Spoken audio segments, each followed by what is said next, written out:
Shalom, meus irmãos, que a paz eterna seja com todos. Desejo a todos uma shalom para todos, que sejamos abençoados a cada dia que passa. Nós estamos de volta a gravar nossos vídeos. E essa aqui é a segunda parte, que a gente vai falar sobre o calendário israelita samaritano. Nós estamos falando sobre o Shabbat, como nós israelitas samaritanos guardamos. E hoje eu preparei um estudo muito importante sobre o Ano Novo Hebreu, né?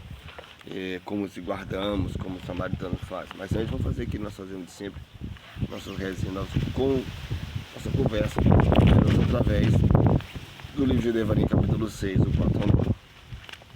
Shema Israel, Shema Elohim, Shema Yad, Vaitad Shema Eloak, Afka Lebabak, Afka, Navsha, Afka Medak, Vayu Adebarinha Eli, Eshanu Kian Sambak, Ayu Lebabak, Oshanu Pima Lebanek, Dabir Tabima, Afshivitak, Babetek, Avik Tak Baderek, Bashkabak, Kiov Kilmak, o Kachatima Liu Daliadek, o Ayuatat Fod Benenek, o Katatema Mazuzot Betek, o Avsharek.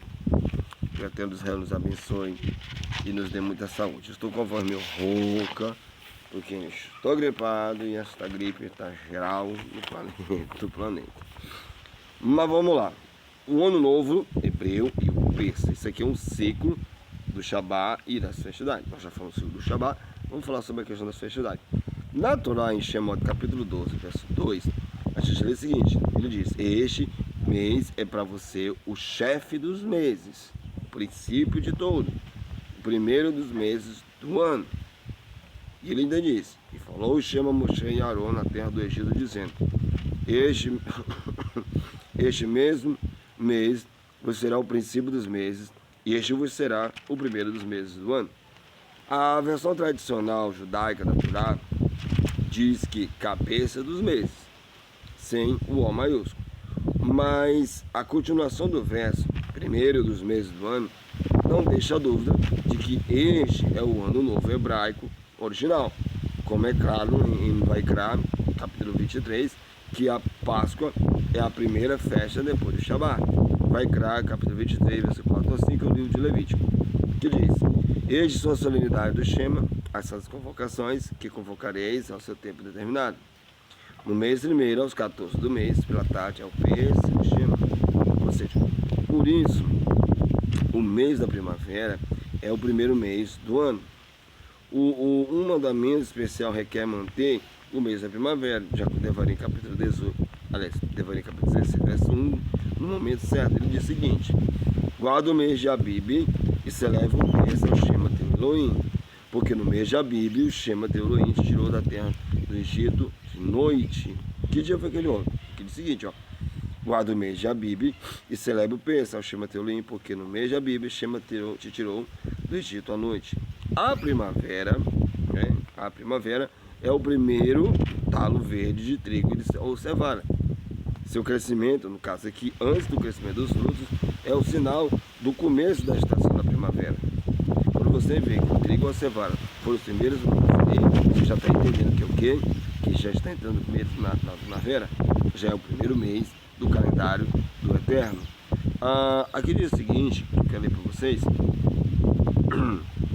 é o seguinte, que ele fala o seguinte, ó: o mandamento é manter o mês da primavera em sua data de vencimento, porque todas as festas do ano são festivais agrícolas, todos os festivais, o Pessa, a festa das cabanas, a festa da semana, a festa do Mazá, todas elas são festas agrícolas. Por quê? Porque agradecemos a Eterno pelo bom fruto que Ele tem nos dado durante o ano.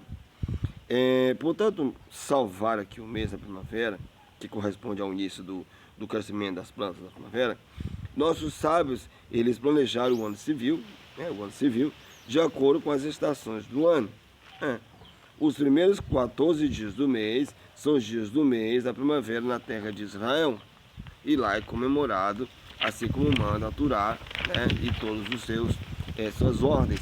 Portanto, o ano ele é entrelaçado uma vez a cada 3 anos. Em média, adiciona um mês inteiro ao calendário. Para quê? Para coincidir com o ano solar até o ano lunar. Fica o calendário lunisolar. Só lembrando que eu não estou falando do calendário do Shabbat lunar, porque isso já foi no vídeo atrás. Se você for dar uma olhada nos vídeos que eu falo sobre o Shabbat lunar, você vai ver que o Shabbat lunar ele não tem fundamento. Para quê? Para para que a nova primavera seja sempre uma primavera, né? A gente não comemora o primeiro mês depois da primavera, a gente começa a comemorar no início, né? Na véspera do primeiro dia do mês da primavera, os samaritanos israelitas, eles se reúnem, né? Se reúnem às sinagogas do Monte Gerizim, em Rolon, para quê? Para uma oração especial, com um hino central, em louvor do mês da primavera, como uma introdução da festa do Pêssego e da Páscoa, a celebração do sacrifício. No final da oração, os adoradores recitam as bênçãos um do outro na bênção do ano novo. Todo ano, a gente diz, todo ano você é bem-vindo, todo ano você é um bem-estar. Ou seja, as crianças vêm à sinagoga, né, com velas decoradas, com flores. Após o serviço, uma refeição festiva é realizada em cada casa. Este é o sinal da abertura do evento principal do ano. Todos os dias dos primeiros 14 dias do primeiro mês do ano, rezamos na sinagoga à noite, né, e de manhã. E é uma alegria muito grande, é uma alegria estar, ou seja, essa alegria está crescendo nas casas dos israelitas do primeiro, né, do samaritano, em direção ao quê? Em direção ao clímax dos eventos, ou seja, o sacrifício do Pêssego.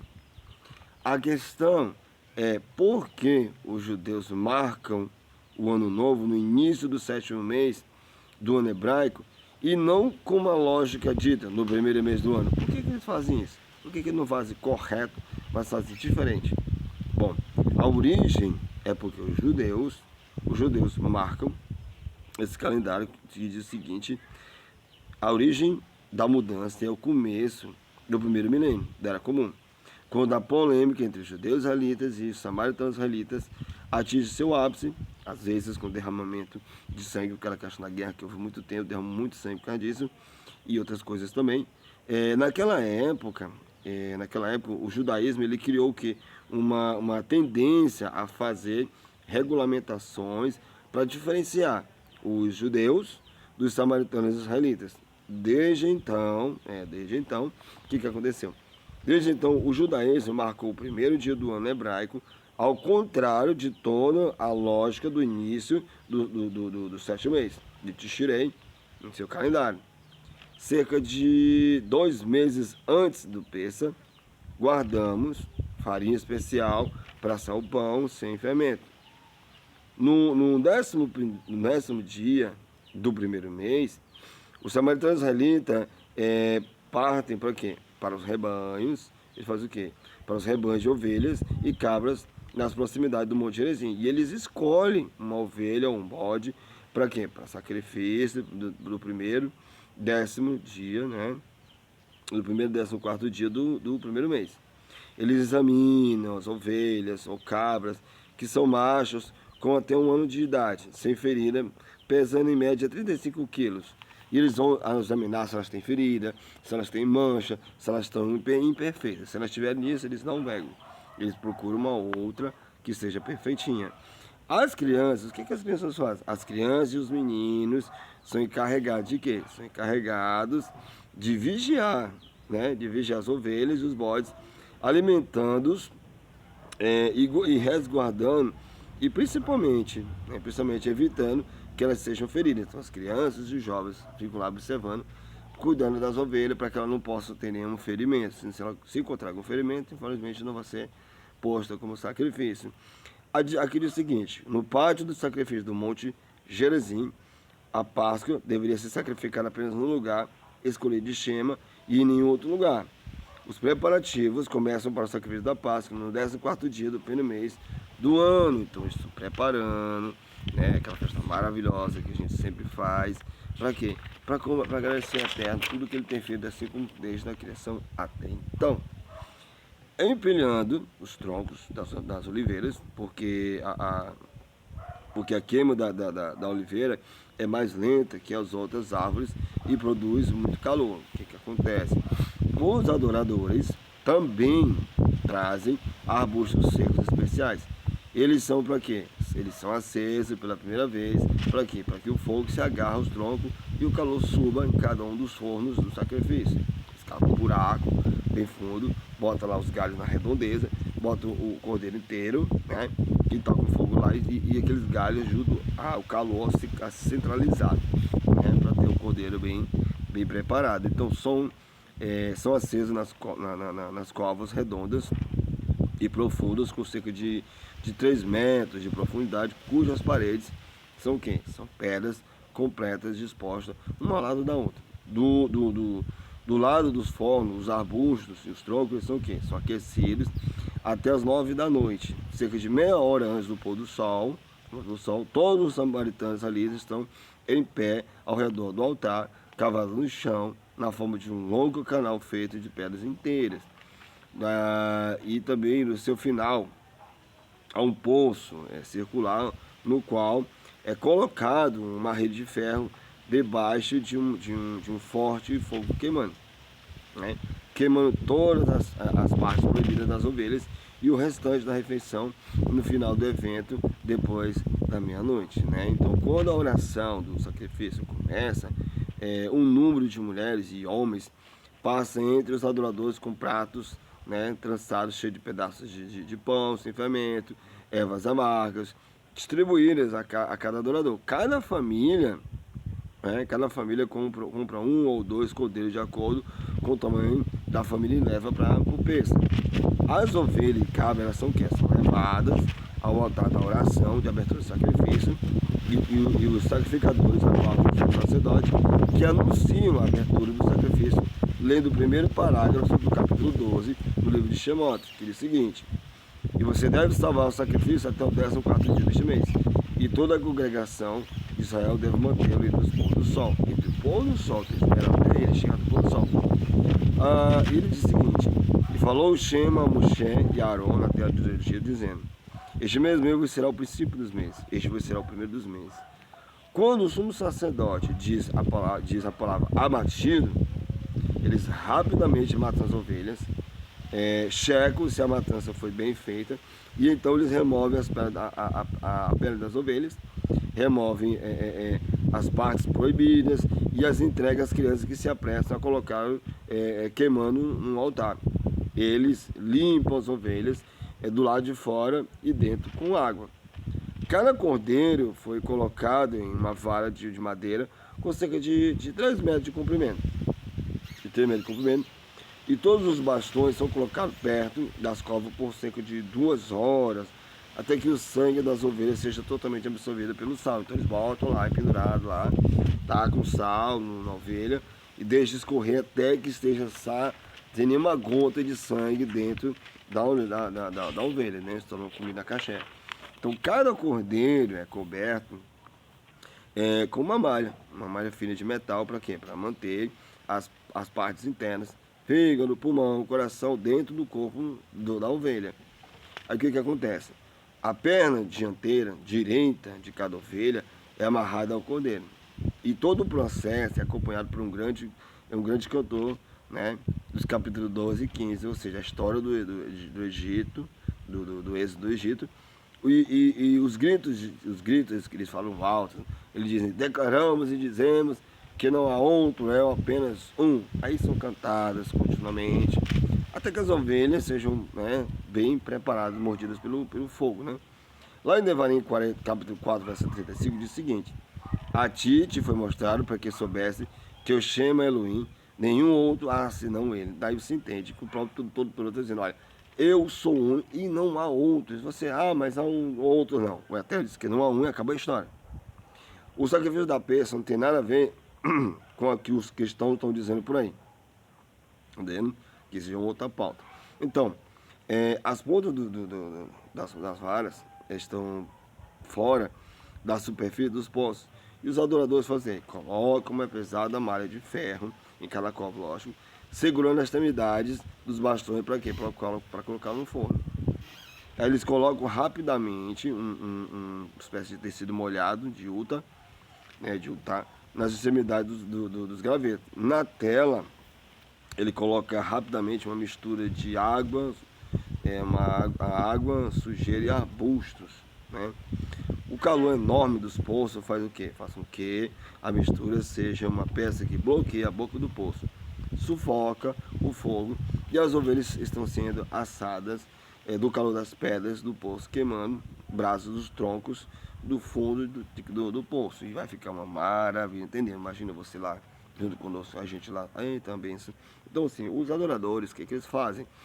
Os adoradores, eles continuam sentados no canteiro, cantando canções, até que as ovelhas sejam retiradas do interior das covas para meia-noite. Eles vão tirar porque já está 100% bonzinho. Aí eles removem qualquer cordeiro assado do bastão e uma grande tigela de madeira com alços para levar quem? Para levar o cordeiro assado até as casas onde eles comerão o sacrifício todo mundo junto ali. Eles cantam uma canção especial sobre o êxodo, com grande entusiasmo, né? Que a gente chama, as nossas canções são muito felizes, né? A gente não é um povo parado, morto e triste, nós somos muito alegres, né? E maravilhosamente, por quê? Porque nós temos um eterno para agradecer. Então, eles cantam uma canção especial sobre o livro de Shemote, com grande entusiasmo. O sumo sacerdote, ele abençoa o sacrifício. A maioria leva da carne para comer em suas casas, né? Não tem problema.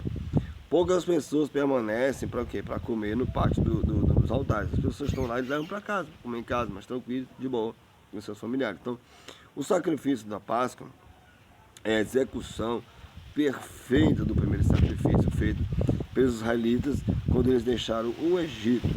Por quê? Porque eles comem o sacrifício apressadamente, porque os israelitas apressadamente saíram do Egito. Vocês ficaram com essa história. Então, eles têm o cuidado de não quebrar o osso da ovelha ou do bode enquanto comem o sacrifício. Então, eles sabem, cumprem o mandamento do peça à risca, né? Para não quebrar, assim como diz o livro sagrado. Então, tudo o que resta de comer sacrifício é trazido para o altar para queimá-lo, até o início, né, da manhã, após o evento, por volta das 2 da manhã. Então, a festa do peixe está então completa. Se o sacrifício acontecer na sexta-feira, a oração no sacrifício começa à meia-noite e todo o processo é concluído até o pôr do sol antes do início do Shabat. A carne restante é mantida no fundo da sinagoga até a noite de Shabat e depois queimada, né? Depois queimada no altar onde o fogo é aceso quando o Shabat termina. Milhares de visitantes vê todo mundo para assistir, todo mundo vai para assistir o sacrifício. Muitos deles seguem o processo do sacrifício com grande entusiasmo. Para muitos deles, é claro que este é o sacrifício original do Pêssego, que reconstrói o êxodo do Egito. Dezenas de jornalistas e fotógrafos fotografam o processo de sacrifício sob todos os ângulos. Logo, suas impressões digitadas e fotografadas chegam às páginas dos jornais que tem lá em todo o mundo e nas páginas da web, né? Então, esse é um estudo que eu passo para vocês do nosso Ranhan Benjamin Tzedakah, né? Então ele nos mostra que uma maravilha, já temos vídeos, né? Eles fazendo um dia estaremos lá para comemorar com o nosso povo. Então, espero que você tenha gostado dessa explicação básica, né, de como os samaritanos fazem a comemoração do Pêssego, né, e do Shabat. Te desejo um shalom e que o Eterno te abençoe ricamente. Shalom, até a próxima.